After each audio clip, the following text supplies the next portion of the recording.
Buenas tardes a todos. Hola. Bueno, durante este mes de agosto estamos hablando sobre restauración y unidad familiar. Ese es el tema que estamos tratando durante este mes. Y no sé cuántos de nosotros alguna vez nos hemos preguntado, ¿qué tiene que ver mi familia con lo que Dios quiere hacer conmigo?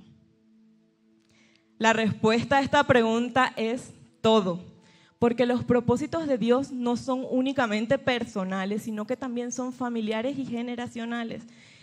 Hablábamos de esto durante el mes de mayo, cuando tocábamos el tema de alianzas de propósito. Aprendimos cómo Dios actúa a través de generaciones, así como lo hizo con Abraham y su descendencia. Él levantó un linaje para cumplir su plan y así formar el pueblo de Israel. Amén. Pero Dios no nos llamó únicamente a nosotros, sino que Él quiere usar nuestra vida para sanar, para levantar y para bendecir nuestras casas. También quiere que la bendición que ya existe en nuestra familia se multiplique y se extienda a través de cada uno de nosotros. Amén.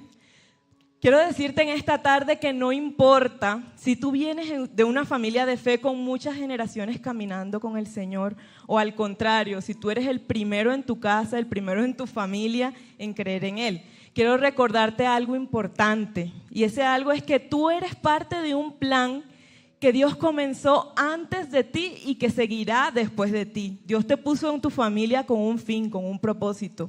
No fue azar, no fue suerte, ni fue el destino. Y Él quiere traer unidad, quiere traer restauración y dirección espiritual a tu hogar y a tu casa. Amén. A veces ese proceso inicia contigo, otras veces inicia con tus padres, con tus abuelos, o incluso hay familias en las que ha iniciado con sus bisabuelos. Pero lo verdaderamente importante es entender que tú formas parte de una línea de propósito, y es una línea en la que Dios ha estado escribiendo algo con tu familia desde hace muchas generaciones, aunque tú no lo hayas percibido. Y tú no estás por fuera de ese plan, estás dentro de una historia que Él actualmente está llevando a cabo. Amén. Desde el inicio, el diseño original de Dios para la humanidad siempre fue la familia. En Génesis capítulo 1, versículo del 27 al 28, la palabra nos dice: y creó Dios al hombre a su imagen de Dios los creó, varón y hembra los creó, y los bendijo Dios y les dijo: fructificad y multiplicaos, llenad la tierra, sojuzgadla. Amén. Dios creó al hombre y a la mujer, y el primer mandato que Dios les dio fue formar una familia, multiplicarse, llenar la tierra y también gobernarla. Y lo cierto es que de una u otra forma la familia en la que nosotros hemos crecido impacta nuestras vidas. Pero quiero decirte que cada familia es diferente. Encontramos en nuestras familias relaciones saludables, relaciones amorosas, apoyo, dificultades, pero también encontramos distancias, heridas o situaciones que tal vez han dejado marcas en nuestras vidas. Pero todas, absolutamente todas las familias tienen una historia que Dios puede redimir. Sin importar cómo se vea tu realidad familiar en este momento o en la actualidad, hay algo que todos debemos recordar, y es que Dios no ha terminado de escribir esa historia con tu familia. Él tiene el poder de restaurar y también tiene el poder de sanar y hacer nuevas todas las cosas. Amén. Por eso hoy quiero hablarte de la importancia de la unidad familiar. Y quiero que me acompañen a Marcos capítulo 3, versículo del 24 al 25. Jesús dijo: si un reino está dividido contra sí mismo, ese reino no puede mantenerse en pie. Y si una familia está dividida contra sí misma, esa familia no puede mantenerse en pie. Amén. Bueno, la palabra es clara. Para que una familia se mantenga firme, necesita unidad. Y esa unidad es un proceso que requiere amor, es un proceso que requiere perdón, que requiere humildad, dirección espiritual, pero ante todo requiere la presencia de Dios en medio de ese hogar, en medio de esa familia. En la palabra, a lo largo de la palabra de Dios encontramos muchos ejemplos bíblicos en donde vemos familias divididas, pero hoy quiero hablarles de un ejemplo que tal vez todos han escuchado, que es la familia del rey David. David era un hombre conforme al corazón de Dios, pero su familia vivió conflictos dolorosos. Uno de sus hijos abusó de su propia hermana. Otro de esos hijos vengó el abuso de su hermana con sangre, mató a su hermano. Y más adelante ese mismo hijo, o sea, Absalón, se rebeló contra su padre y trató de arrebatarle el trono.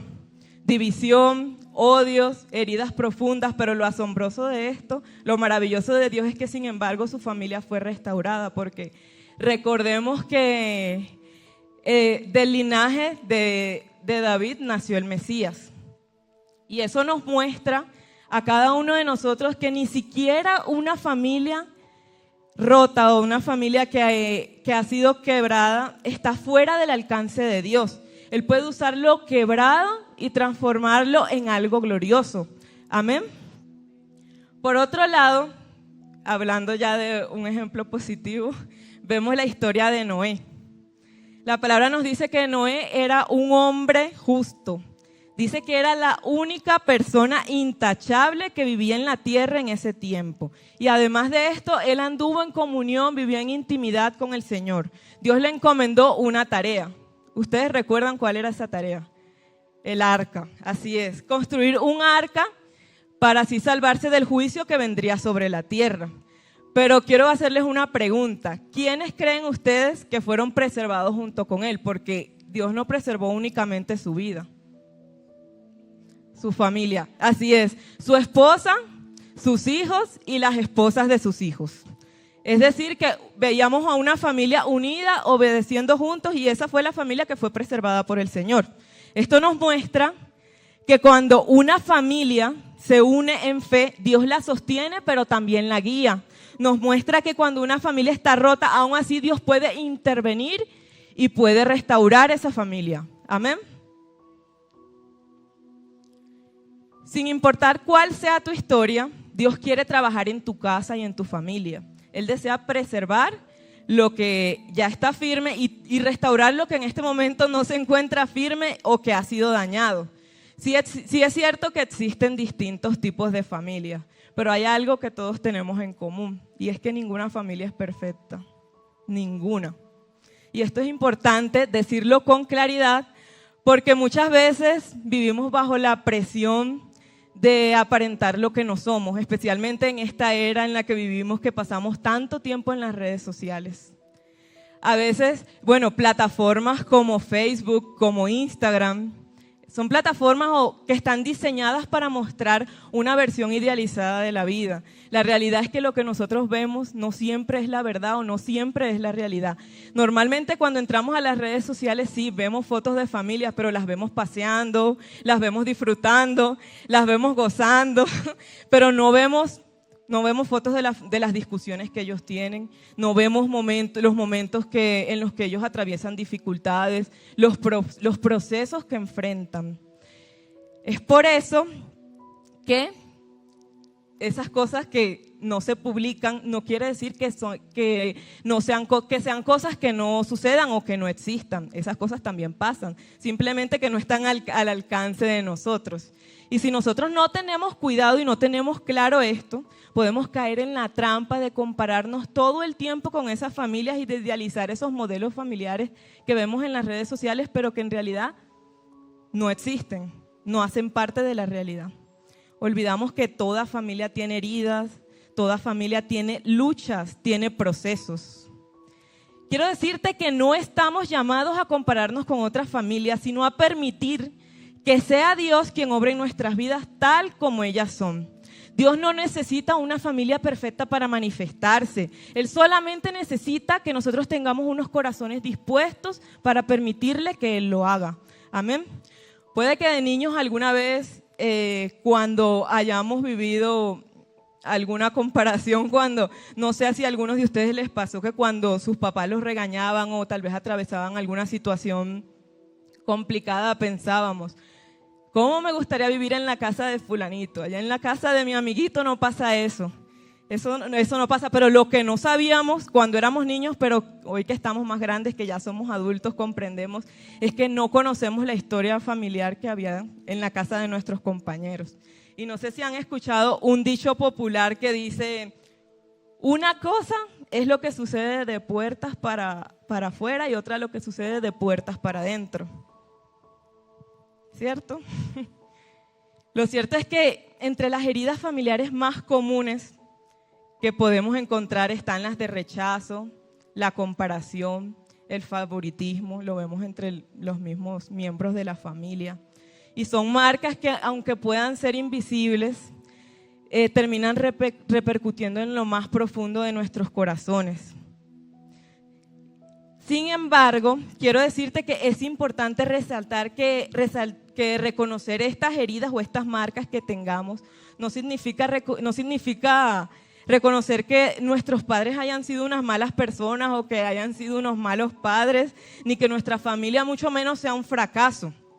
La mayoría de los padres nunca quieren dañar a sus hijos, al contrario, los padres siempre quieren lo mejor para sus hijos, pero pues eso no significa que a lo largo de nuestra crianza no hayan habido heridas. No sé si ustedes conocen las puertas cortafuego. Son esas puertas que son pesadas, que por lo general están en las salidas de emergencia, que son esas puertas de emergencia, ¿no? Que son esas puertas que son pesadas en las salidas de emergencia que abren y uno las tiene que empujar, abren en sentido contrario. Yo quiero que las traigan, recuerden esas puertas, qué pasa cuando uno abre una de esas puertas, pero uno no sabe si hay alguien detrás de esa puerta. Uno la abre, por lo general con cuidado, a veces no las abre con cuidado, y puedes terminar golpeando a una persona que está detrás de esa puerta. Algo así es lo que sucede con esas heridas esas heridas familiares. Quiero decirte que tus padres no quieren golpearte con esa puerta.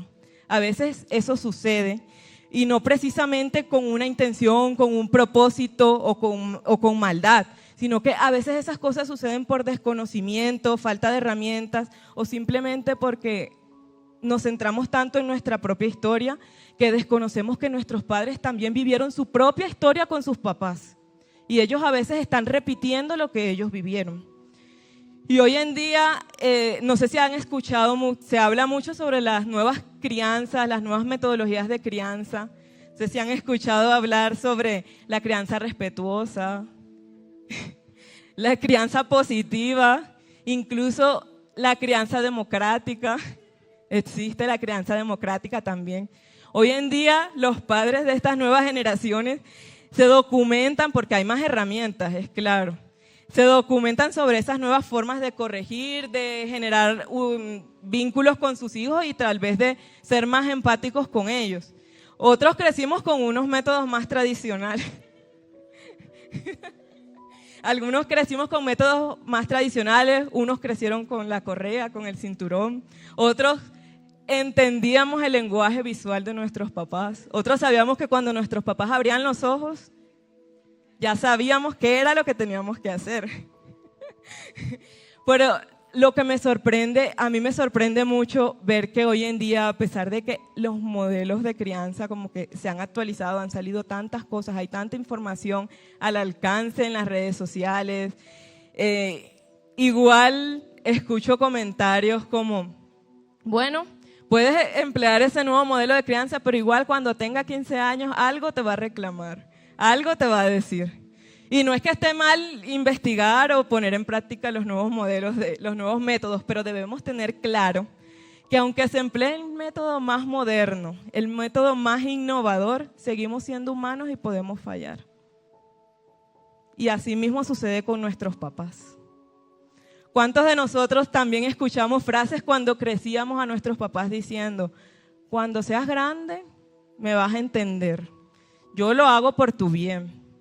O cuando tú tengas tus hijos, tú me vas a comprender. Y hoy como adultos, creo que ninguno tenemos hijos. A pesar de que no tenemos hijos todavía, nosotros ya comprendemos por qué nuestros padres hacían ciertas cosas o por qué nos decían ciertas cosas. ¿Cierto? Ya comenzamos a entender lo que ellos hacían.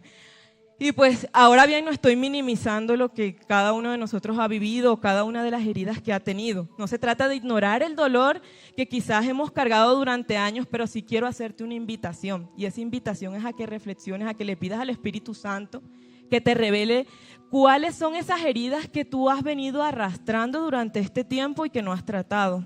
porque tal vez es tiempo de dejar esa carga y llevarla a los pies de Cristo. Es tiempo de decir, Señor, yo ya no quiero seguir cargando esta carga tan pesada. Es tiempo de abrir el corazón y permitir que sea Jehová Rafa, el Dios que sana, que obre en las áreas más profundas de tu vida. Que sea Él, no para negar el pasado, sino para que no te siga atando al presente, ni mucho menos al futuro. Amén. Todo esto nos lleva a una verdad que no podemos ignorar, y es que nosotros, nuestra naturaleza humana nos lleva a repetir, tenemos la tendencia a repetir lo que nosotros vimos. Aún sin darnos cuenta, muchas de nuestras actitudes, nuestras reacciones, las formas en que nos relacionamos resultan siendo una repetición de lo que aprendimos en casa. Lo que fue para nosotros normal en nuestra infancia puede convertirse en un patrón que repetimos en nuestra vida en la adultez. Aunque nos haya dolido, aunque hayamos asegurado como yo, eso no lo voy a hacer. Eso que hicieron conmigo, yo no lo voy a repetir. Pero la buena noticia es que en Cristo hay esperanza de cambio. La palabra nos llama a no conformarnos a este siglo, sino a ser transformados mediante la renovación de nuestra mente, mediante la renovación de nuestro entendimiento.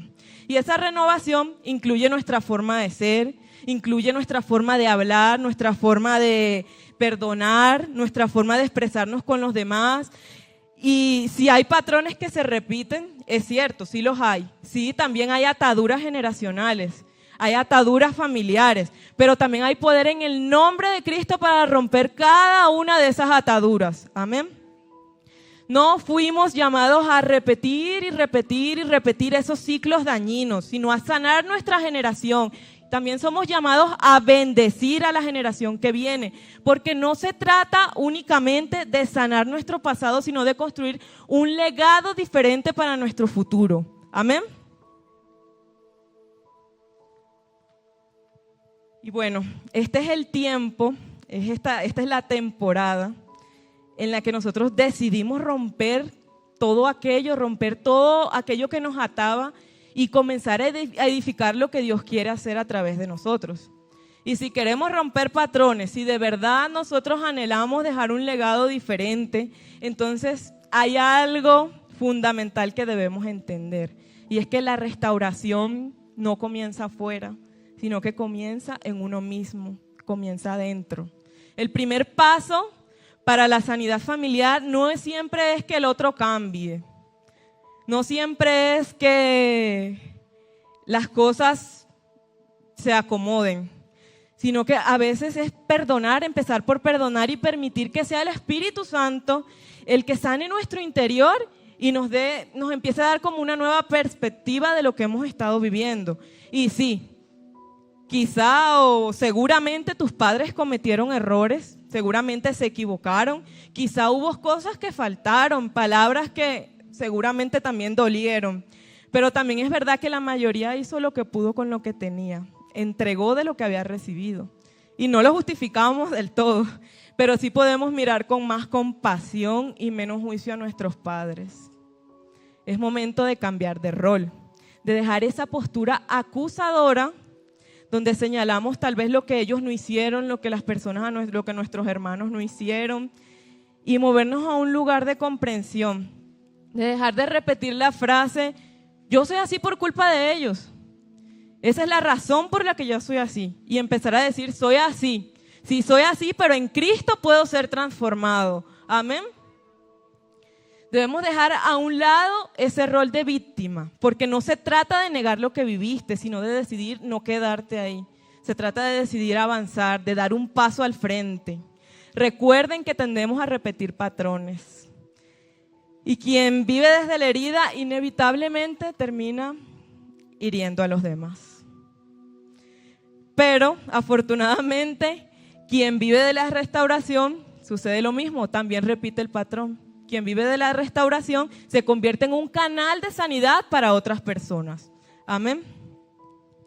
Y una vez que comenzamos ese camino de sanidad interior que empieza perdonando, que inicia soltando, dejando atrás esa postura de víctima, entonces podemos empezar a construir la verdadera unidad en nuestras familias. Pero es importante tener muy presente que unidad no significa perfección.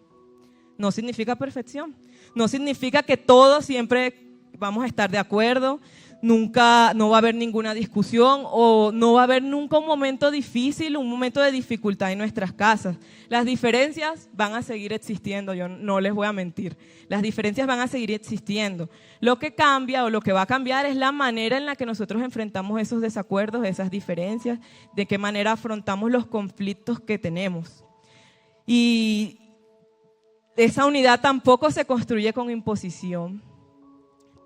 Tampoco se construye con control, se construye con compasión, pero también debemos tener mucha paciencia y debemos estar dispuestos a perdonar. Esa unidad se cultiva con humildad, con tener la disposición a escuchar, con tener la disposición a perdonar, con tener esa disposición a ofrecer el perdón a los demás. Amén. No podemos pretender o no podemos creer que la unidad que buscamos conseguir en nuestras casas o en nuestras familias es la ausencia de conflictos, sino la presencia del amor de Cristo en medio de las diferencias que inevitablemente vamos a tener con nuestros familiares o que vamos a tener en nuestras casas. Todo eso es posible cuando nosotros dejamos que Dios restaure primero nuestro corazón y luego cada una de nuestras relaciones. Recordemos, Dios es quien restaura de adentro hacia afuera. Muchas veces anhelamos que las circunstancias cambien primero afuera, que el ambiente en nuestra casa sea más tranquilo, que los demás hagan su parte, que los demás cambien, que los demás se retraten por las cosas que hicieron, pero la verdad es que Dios primero trabaja en nuestros corazones. Él no solamente sana nuestras heridas emocionales, sino que también moldea nuestro carácter. Cada día de nuestra vida somos moldeados y somos procesados por Él. Amén. Y esa sanidad no se trata únicamente de un cambio superficial, sino una transformación que nace desde lo más profundo de nuestros corazones. Cuando nuestras vidas son verdaderamente sanadas, como les decía hace un momento, empiezas a sanar a las personas a tu alrededor, inicialmente a las personas de tu casa, de tu familia. Y ese poder de Dios que no solamente renueva familias, sino generaciones enteras. Ahora quizás puede que te preguntes, ¿y por qué soy yo el que tengo que dar el primer paso? ¿Por qué soy yo el que debo perdonar? ¿O por qué soy yo la que tengo que empezar o el que tengo que empezar? Porque yo soy la que tengo que cambiar. ¿Por qué no cambian los demás? ¿Cuál creen que es la respuesta a esa pregunta? La respuesta es porque Dios te llamó a ti. Porque Dios te ha llamado, porque Él quiere usarte a ti como instrumento para sanar. Él quiere usarte como instrumento para restaurar y traer propósito a cada uno de los miembros de tu familia. Amén. Recuerda que tu testimonio es poderoso. Muchas veces más allá de las palabras que nosotros decimos. Y es importante recalcar que tu familia, pues los que todavía viven con sus papás, con sus hermanos, tu familia te ve en muchos momentos en los que tal vez no te vemos las personas que estamos acá en la iglesia. Ellos te ven más que nosotros, te ven en los momentos en los que te ven cómo afrontas las dificultades, cómo reaccionas ante las injusticias, no te ven únicamente durante las 2 horitas el sábado, 3 horitas el domingo, sino que te ven durante toda la semana. ¿Cómo reaccionas cuando sucede esto? ¿Cómo reaccionas cuando una persona te ofende? ¿Cómo reaccionas cuando pasa algo, cuando las cosas se ponen difíciles, cuando estás afrontando algo complicado? Y también, ¿cómo perdonas cuando el orgullo te invita a que no lo hagas, te invita a que guardes ese rencor? Y es ahí donde Cristo debe brillar en ti. Es ese yo le llamo el testimonio silencioso, porque tú no te das cuenta, pero todos los días las personas de tu casa están percibiendo algo. Todos los días las personas que viven contigo se están dando cuenta en qué es lo que está pasando contigo, cómo reaccionas. Y entonces por eso te pregunto, ¿qué frutos estás mostrando en tu casa? Porque ese testimonio habla más fuerte que 1000 palabras. Habla más fuerte que una prédica, habla más fuerte que un comentario que le hagas de tus casas. No se trata solamente de lo que nosotros decimos, no se trata solamente de lo que expresamos, sino de lo que ellos ven en nuestras acciones en nuestro día a día. Es por eso que debemos buscar que nuestra vida refleje a Cristo, que podamos manifestar los frutos del Espíritu Santo en todo momento: amor, gozo, paz, paciencia, benignidad, bondad, fidelidad, mansedumbre y templanza. Y es así cuando nuestra familia podrá conocer no solamente lo que nosotros decimos de Dios, sino no solamente lo que nosotros predicamos, sino lo que Él hace cada día a través de nosotros. Amén. Por eso quiero recordarte algo fundamental que la palabra de Dios nos enseña. Y ese algo es que estamos llamados también a honrar a nuestros padres.